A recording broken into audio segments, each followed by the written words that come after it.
Hello guys, അപ്പോൾ 2026 അപ്പോൾ 2026 വെച്ച് ഏറ്റവും നല്ലൊരു ഇന്ത്യയിൽ ട്രേഡ് ചെയ്യാൻ പറ്റിയ ഫോറക്സ് ബ്രോക്കർ ഏതാണ് നമുക്കൊന്ന് ക്വിക്കായിട്ട് നോക്കാം. അപ്പോൾ എക്സ്നസ് ആണ് ആദ്യം നോക്കുന്നത്. എക്സ്നസ് വന്നത് 2008 അപ്പോൾ അതിൻ്റെ റെഗുലേഷൻസ് നോക്കുകയാണെങ്കിൽ FSA, FSCA പിന്നെ CBCS ആണ്.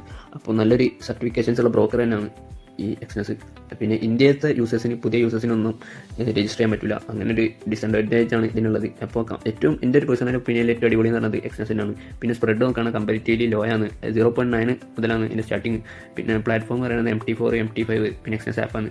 അപ്പോൾ അതിൽ എക്സ്നസ് എന്തുകൊണ്ടും പ്ലാറ്റ്ഫോമിൽ ഏറ്റവും അടിപൊളി എന്ന് പറഞ്ഞാൽ എക്സ്നസിനാണ്. ലിവറേജ് 1:1 അൺലിമിറ്റഡ് വരെ നമുക്ക് ലിവറേജ് എക്സ്നസ് തരുന്നുണ്ട്. പിന്നെ യു പി ഐ റെസ്ട്രിക്റ്റഡ് ആണ്, നമുക്ക് ഡെപ്പോസിറ്റ് വിഡ്രോൾസ് ഒന്നും ചെയ്യാൻ പറ്റില്ല. പിന്നെ ബോണസ് ഓരോ റീജിയന് ഡിപ്പെൻഡ് ചെയ്തുകൊണ്ടിരിക്കും. പിന്നെ വിഡ്രോവൽ ഭയങ്കര ഫാസ്റ്റാണ്, വിത്തിൻ 1 to 2 മിനിറ്റിൻ്റെ ഉള്ളിൽ തന്നെ വിഡ്രോൾസ് കിട്ടാറുണ്ട്.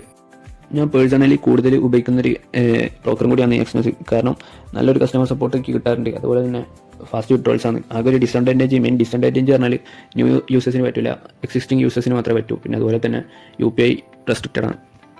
അടുത്തതായിട്ട് നമുക്ക് എക്സം ബ്രോക്കർ നോക്കാം. ഞാൻ പേഴ്സണലി ഉപയോഗിക്കുന്ന ഒരു ബ്രോക്കറും കൂടിയാണ് എക്സമിനെ കുറിച്ച് പറയുകയാണെങ്കിൽ 2009 എക്സം വന്നത്. അപ്പോൾ അതിൻ്റെ റെഗുലേഷൻസ് പറയുകയാണെങ്കിൽ SIC പിന്നെ CYSEC FSC എന്ന് പറഞ്ഞാൽ നല്ല സർട്ടിഫിക്കേഷൻസ്, നല്ലൊരു കമ്പാരിറ്റീവ്ലി മറ്റേ ബ്രോക്കറെ അപേക്ഷിച്ച് നോക്കുമ്പോൾ കുറച്ചും കൂടി സ്ട്രോങ് ആയിട്ടുള്ള റെഗുലേഷൻസ് ഉള്ളത് എക്സം ബ്രോക്കറിനാണ്. പിന്നെ ഇന്ത്യൻ യൂസേഴ്സ് അലൗഡ് ആണ്. സ്പ്രെഡ് പറഞ്ഞത് കമ്പാരിറ്റീവ്ലി ഗുഡാണ്. 1 to 1.6 ആണ് ഇതിൻ്റെ ഓർമ്മയിൽ സ്പ്രെഡ്. പിന്നെ പ്ലാറ്റ്ഫോം നോക്കുകയാണെങ്കിൽ MT4, MT5 എക്സം ആപ്പാണ്. പിന്നെ എക്സം ആപ്പിൻ്റെ അത്ര നന്നായിട്ട് എനിക്ക് തോന്നിയിട്ടില്ല പ്ലാറ്റ്ഫോം. ഇത് ഞാൻ എക്സ്നസ് ഉപയോഗിക്കണോണ്ടാവാം, കൂടുതൽ എക്സ്നസ് ഉപയോഗിക്കണോണ്ടാവും എക്സം ആപ്പിൻ്റെ പ്ലാറ്റ്ഫോം എനിക്ക് അത്ര ഇഷ്ടമില്ല. പക്ഷേ MT4, MT5 ഒക്കെ ട്രേഡ് ചെയ്യുന്നവർക്ക് അതൊന്നും പ്രശ്നം ഉണ്ടാവില്ല. പിന്നെ ലിവറേജ് 1:1000 വരുന്നുണ്ട്. പിന്നെ UPI എക്സമിൻ്റെ കുറച്ച് നല്ലൊരു UPI സർവീസാണ്. പൊതുവെ ഡെപ്പോസിറ്റ് ആൻഡ് വിഡ്രോൾസ് ഫാസ്റ്റാണ്. അതുപോലെ തന്നെ മിനിമം 8,000 ആണ് ഡെപ്പോസിറ്റ് വരുന്നത്. പിന്നെ ഡെപ്പോസിറ്റ് ബോണസ് ഞാൻ താഴെ ഒരു ലിങ്ക് കൊടുക്കാം, എക്സമിൻ്റെ എല്ലാ ബ്രോക്കറിൻ്റെ ലിങ്ക് കൊടുക്കാം. അപ്പോൾ അതിൽ എക്സമിൻ്റെ ബ്രോക്കറിൻ്റെ ഡൗൺലോഡ് ചെയ്യുകയാണെങ്കിൽ നിങ്ങൾക്ക് അപ് ടു 100% ഡെപ്പോസിറ്റ് ബോണസ് കിട്ടും. പിന്നെ വിഡ്രോൾസ് എന്ന് പറയുന്നത് നല്ല ഫാസ്റ്റ് ആയിട്ടുള്ള വിഡ്രോൾസ് തന്നെയാണ്. നല്ല കസ്റ്റമർ സപ്പോർട്ടും എല്ലാം കിട്ടാറുണ്ട്, പ്രശ്നമൊന്നും ഉണ്ടാവാറില്ല. അതുകൊണ്ട് തന്നെ എക്സം നല്ലൊരു ബ്രോക്കറായിട്ട് നമുക്ക് ഈ ലിസ്റ്റിൽ ഉൾപ്പെടുത്താം. അപ്പോൾ കമ്പാരിറ്റീവ്ലി മറ്റ് ബ്രോക്കേഴ്സിനെ വെച്ച് നോക്കുമ്പോൾ കുറച്ച് നല്ലൊരു ബ്രോക്കറായിട്ട് എനിക്ക് എക്സം തോന്നിയാണ്. അടുത്ത ബ്രോക്കർ നമുക്ക് അൽപ്പാരി നോക്കാം. അൽപ്പാരിനെ കുറിച്ച് പറയുകയാണെങ്കിൽ ഇത് കുറച്ചും കൂടി ഓൾഡ് ആയിട്ടുള്ള ബ്രോക്കറാണ്. 1998 അൽപ്പാരി വന്നത്. അപ്പോൾ അതിൻ്റെ റെഗുലേഷൻസ് പറയുകയാണെങ്കിൽ FSC, മൗറീറ്റിയസ് ഉണ്ട്. അപ്പോൾ കമ്പാരിറ്റീവ്ലി ബാക്കിയുള്ള റെഗുലേഷൻസ് നോക്കുമ്പോൾ കുറച്ച് പിന്നിലാണ് അൽപ്പാരി. ഇന്ത്യൻ യൂസേഴ്സ് പറയുന്നത് അലൗഡ് ആണ്. സ്പ്രെഡ് 1.2 to 1.6 വരുന്നുണ്ട്. അപ്പോൾ അത് ബാക്കിയുള്ള ബ്രോക്കേഴ്സിന് നോക്കുമ്പോൾ കുറച്ച് ലോ ആണ് സ്പ്രെഡ്, അത് നിങ്ങൾ നോട്ട് ചെയ്യാം. പിന്നെ പ്ലാറ്റ്ഫോം MT4, MT5 അൽപ്പാരി ആപ്പ് ആണ് ഇതിൻ്റെ പ്ലാറ്റ്ഫോം വരുന്നത്. ലിവറേജ് 1:1000 വരുന്നുണ്ട്. UPI അവൈലബിൾ ആണ്. മിനിമം 3,500 ആണ് വരുന്നത്. അപ്പോൾ UPI ഡെപ്പോസിറ്റ് എന്ന് പറയുന്നത് നമുക്ക് കുറവാണ്. അപ്പോൾ അതും നിങ്ങൾക്ക് ഈ അൽപ്പാരിൻ്റെ അഡ്വാൻറ്റേജിൽ ഉൾപ്പെടുത്താവുന്നതാണ്. പിന്നെ ബോണസ് വരുന്നുണ്ട്. ബോണസ് അപ് ടു 500 റുപ്പീസാണ് വരുന്നത്.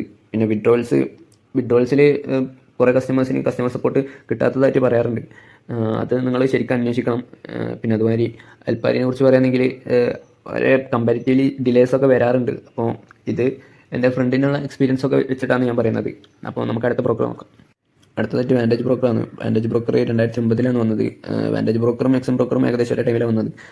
റെഗുലേഷൻസ് പറയുകയാണെങ്കിൽ SIC, FSCA, CIMA. അപ്പോൾ കുഴപ്പമില്ലാത്തൊരു റെഗുലേഷൻസ് തന്നെയാണ് വാൻറ്റേജിൻ്റെ. പിന്നെ ഇന്ത്യൻ യൂസേഴ്സ് അലൗഡ് ആണ്. സ്പ്രെഡ് എന്ന് പറയുന്നത് 1 to 1.6 വരെയാണ് എൻ്റെ സ്പ്രെഡ് വരുന്നത്. Platform MT4, MT5 vantage app. അപ്പോൾ വാൻറ്റേജ് ആപ്പിൻ്റെ പ്ലാറ്റ്ഫോമും അത്ര നന്നായിട്ട് എനിക്ക് തോന്നിയിട്ടില്ല. MT4, MT5 വെച്ച് ചെയ്യുന്ന യൂസേഴ്സിന് അത് പ്രശ്നം ഉണ്ടാവില്ല. പിന്നെ അപ് ടു 1:1000 ലിവറേജ് വരുന്നുണ്ട്. UPI അവൈലബിൾ ആണ്. പക്ഷേ 10,000 ആണ് മിനിമം ഡെപ്പോസിറ്റ്. എക്സം ബ്രോക്കറെ വെച്ച് കമ്പയർ ചെയ്യുമ്പോൾ കുറച്ച് കൂടുതലാണ് UPI ഡെപ്പോസിറ്റ്. ബോണസ് വരുന്നുണ്ട്. വിഡ്രോൾസിനെ കുറിച്ച് പറയുകയാണെങ്കിൽ കുഴപ്പമില്ലാത്ത വിഡ്രോൾസ് തന്നെയാണ്. കസ്റ്റമർ സപ്പോർട്ടും എല്ലാം കൊണ്ടും കുഴപ്പമൊന്നുമില്ല. നല്ലൊരു ബ്രോക്കർ തന്നെയാണ് വാൻറ്റേജ്.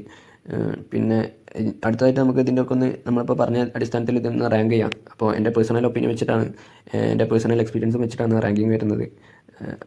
അപ്പോൾ ആദ്യത്തെ റാങ്ക് എക്സ്നസിന് കൊടുക്കാം. എക്സ്നസിൻ്റെ ഒരു ഡിസഡ്വാൻറ്റേജ് പറഞ്ഞാൽ പുതിയ യൂസേഴ്സിന് ഇതിലേക്ക് രജിസ്റ്റർ ചെയ്യാൻ പറ്റില്ല. പിന്നെ സെക്കൻഡ് റാങ്ക് നമുക്ക് എക്സമിന് കൊടുക്കാം. ശരിക്കും പറഞ്ഞാൽ വാൻറ്റേജും മോശമില്ലാത്ത ബ്രോക്കർ തന്നെയാണ്. വാൻറ്റേജും എക്സമും കമ്പാരിറ്റീവ്ലി ഏകദേശം ഈക്വലായിട്ട് നിൽക്കുന്ന ബ്രോക്കേഴ്സ് തന്നെയാണ്. പക്ഷേ ഞാൻ കൂടുതൽ ഉപയോഗിക്കുന്നത് എക്സം ആയതുകൊണ്ട് ഞാൻ എക്സമിനാണ് കൂടുതൽ മുൻഗണന കൊടുക്കുന്നത്. അപ്പോൾ എക്സം 2ാം റാങ്ക് കൊടുക്കാം. 3ാമത് നമുക്ക് വാൻറ്റേജിന് കൊടുക്കാം. വാൻറ്റേജ് നല്ലൊരു ബ്രോക്കറാണ്. 4ാമതായിട്ട് നമുക്ക് അൽപ്പാരി കൊടുക്കാം. അൽപ്പാരി കുഴപ്പമില്ലാത്തൊരു ബ്രോക്കർ തന്നെയാണ്. അപ്പോൾ കമ്പാരിറ്റീവ്ലി നോക്കുമ്പോൾ എനിക്ക് കുറച്ച് ഒന്ന് പിന്നിലായിട്ട് തോന്നുന്നത് അൽപ്പാരിയാണ്.